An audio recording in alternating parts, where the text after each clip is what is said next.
Okay, hi guys. I decided to make some new vocabulary videos. It's a new season here, it's a sunny day in England, it's really very nice. Hopefully it will continue like this.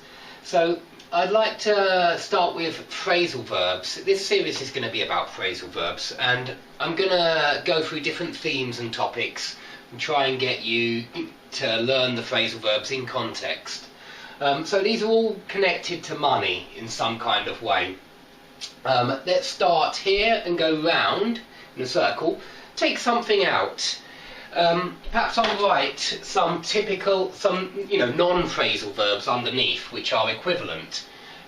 If we use take something out of your pocket, I'm sure you all know that. Take something out of your pocket, but also take something out of the bank. Take some money out of the bank.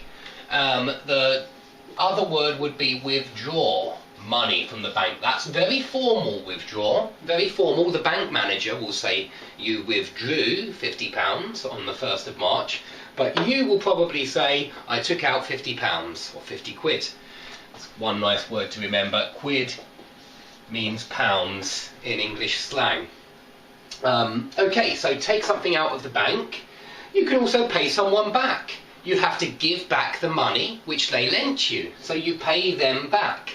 I think that it's very clear that this means return money. I think usually students find back very easy to use. It's quite an easy preposition with phrasal verbs. It always means return. Okay, if you splash out on something, it means you decide to spend a lot of money on something that very often you really want. So maybe you could splash out on a new car. Yeah, you think I've been working really hard recently, I've made a lot of money, I'm going to splash out on a new car.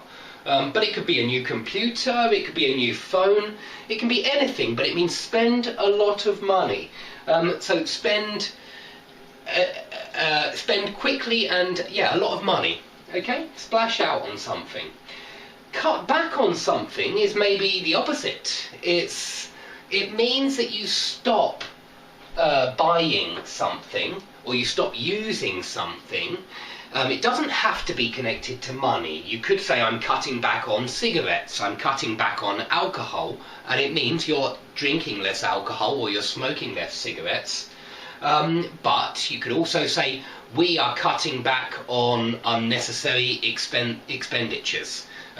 We are cutting back on, I don't know, the amount of gas we use. We're cutting back on the amount of food we eat. You could cut back on anything. It just means use less and less of that thing because you need to, because you don't have that much money.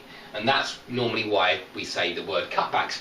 Many of these words, by the way, can be nouns as well, and this one can be a noun. The government has made cutbacks because of the financial crisis. They have decided to make cutbacks in lots of the services around the country. Okay, come to. It means equals. So, I bought some apples and some oranges. The apples cost £1.50, the oranges cost £2. So the price came to £3.50. Okay, but you can say 5 multiplied by 5 comes to 25. Okay, so come to just means equals. Comes to. The price comes to £3.50. It's total, the total price. So it's a way of meaning totals, equals. It's a way of saying totals or equals. Okay, give something away. It often means to charity, and I'll put that in brackets, to charity. For example, you give your clothes away because you don't need them anymore. You don't take money when you give something away. You do it for free. And that's why I put it here connected to money, because often you use it in the sense of I gave all my money away. You could say that if you gave all your money to charity, you gave all your money away. I don't think anyone's ever done that, but nonetheless, that's how we use give away. There are some other meanings with this phrasal verb. It also means reveal a secret. For example, his accent gave him away as a foreigner. So give something, it means reveal something about someone as well, but that's the second meaning. Fork out on something. This is also spending a lot of money, like splash out on something, but there is a difference. When you fork out on something, it means you spend a lot of money, but you don't want to. It's not something that you want to spend money on. Splash out on a new car, a wonderful holiday, or splash out on a new computer, a beautiful phone.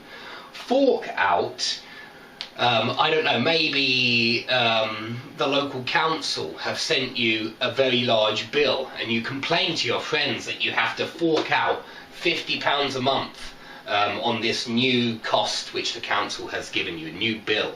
It's something which you don't want, you know. You might say, I have to fork out all this money for my kids' education, if you're complaining that you have to spend so much money on your kids' education. So this one is negative and this one is positive, but they both mean spending a lot of money. This one you don't want to spend the money, this one you do.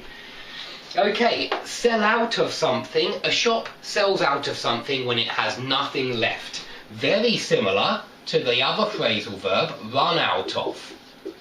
Yeah, we have run out of petrol. We need to go to the petrol station. We've run out of time. We need to finish the lesson. Well, the shop will say, sorry, we have sold out of pens and you can't have one. Or we have sold out of telephones and you can't have one. We've sold out of tickets is the most common example, because theatres and cinemas, they often sell out of tickets if it's a very popular show. Okay, so sell out of is very similar to run out of. Don't forget that phrasal verb.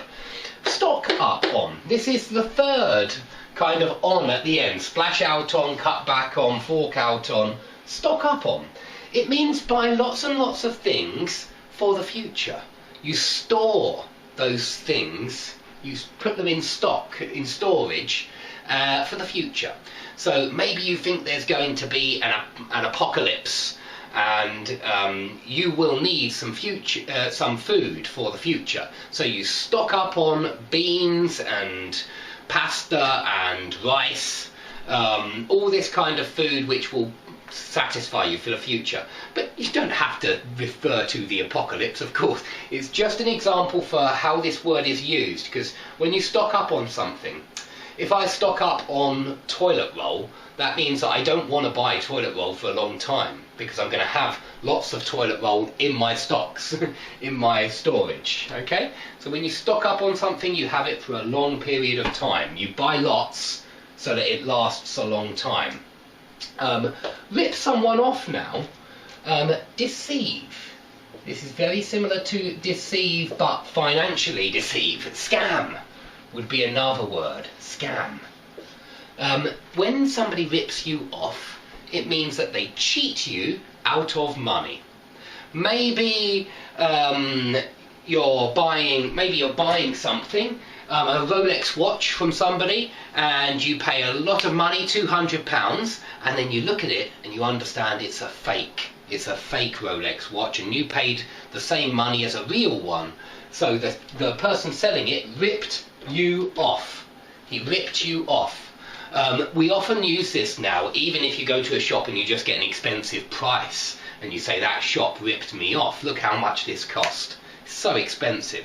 So rip someone off, it means often make someone pay too much for something, but it could be any kind of financial scam, any way where they take the money. I suppose, actually, we wouldn't use it for perhaps people on the street who steal from you. No, that would be they're actually stealing.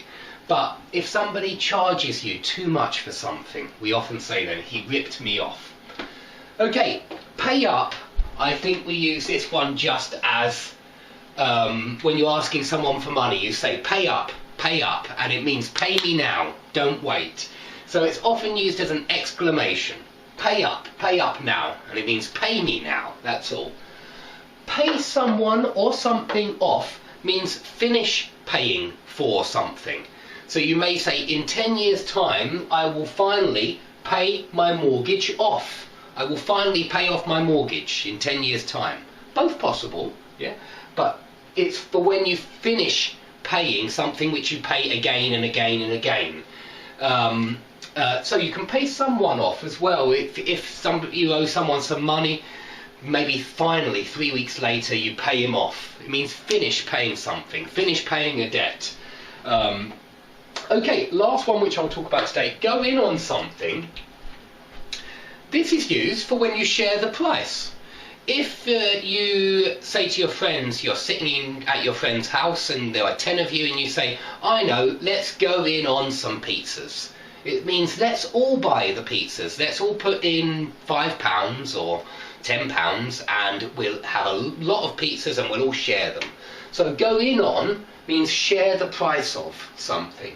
Let's go in on a pizza, let's go in on, maybe you say to, I don't know, you could even say it to your girlfriend if you don't want to pay everything, you don't have enough money, you could say let's go in on the cinema tickets for tonight. And it means let's both spend some money on it, so share the price. Okay, I hope that all of those phrasal verbs are clear. Please ask any questions under the video and please subscribe. Thanks for watching. Please subscribe if you've enjoyed this lesson and would like to receive more over the next few weeks. Here are some videos on phrasal verbs, auxiliary verbs, tenses, and verb forms as well, like gerunds and 2+ infinitive. Please watch them and try the quizzes below the videos, and I hope that you improve.